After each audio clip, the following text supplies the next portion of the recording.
I think some of the best mediums to watch storytelling have been movies in general.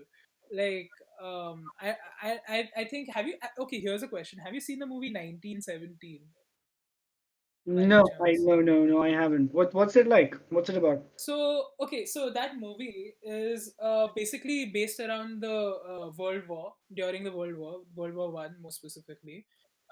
As per the year, as you can see, like 1917 was that time, right?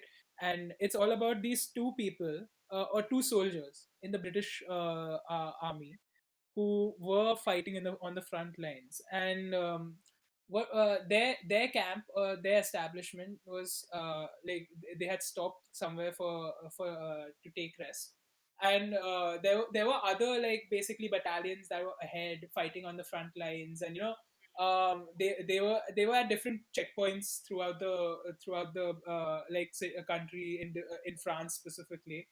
And what was happening was this particular battalion, the second battalion that was kind of ahead, was going to attack the Germans, and they were going to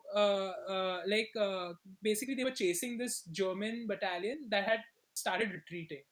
Okay, and so they were going to attack the next morning.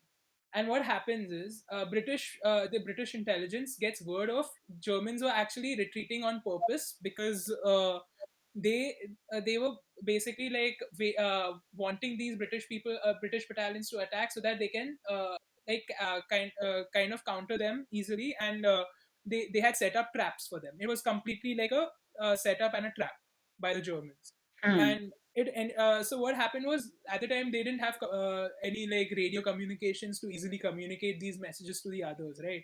Like they did have radio, but like it wasn't like fast enough, or there wasn't anyone there to receive the transmission. And what happened was, they sent these two soldiers to take this message across the battlefield over to this other battalion, to tell them that please don't attack, otherwise every one of you 2000 or something soldiers will die, like 1600 to 2000 soldiers will die, because the Germans are setting up a trap. Oh, And damn.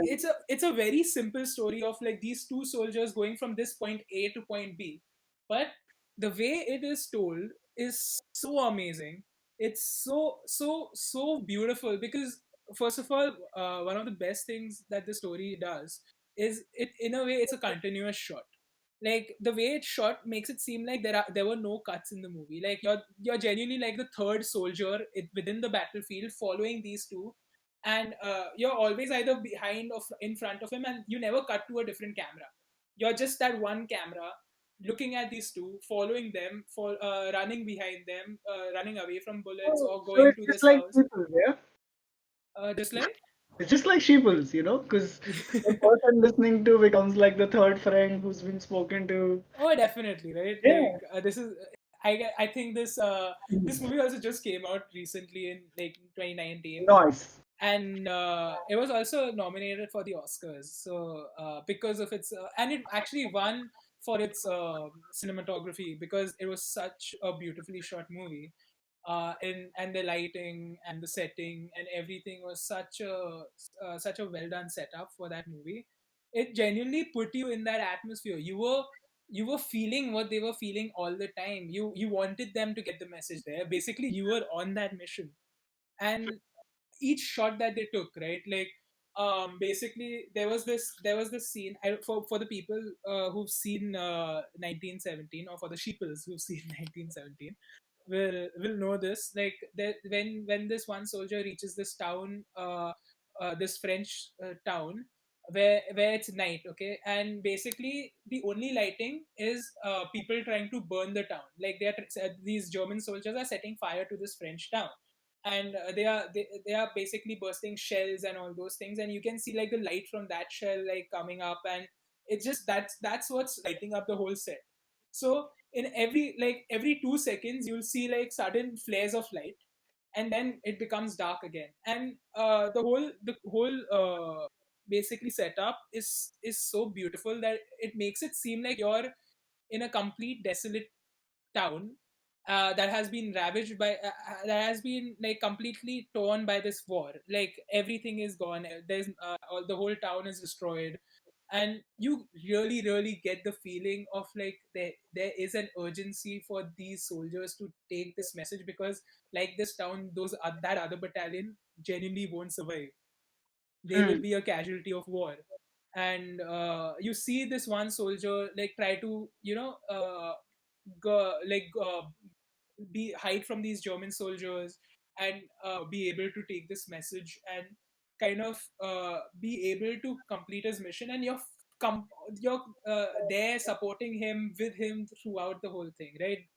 And I can't tell you, like, it's such an amazing way to tell a story, because it truly made me invested. And by the end of the movie, when that person, and spoilers for the people who've not seen it, and I'm sorry Z, I'm spoiling it for you as well. Okay, But go it's for a it. real story, so you can kind of look it up as well. This guy reaches the other battalion, and like gives them the message.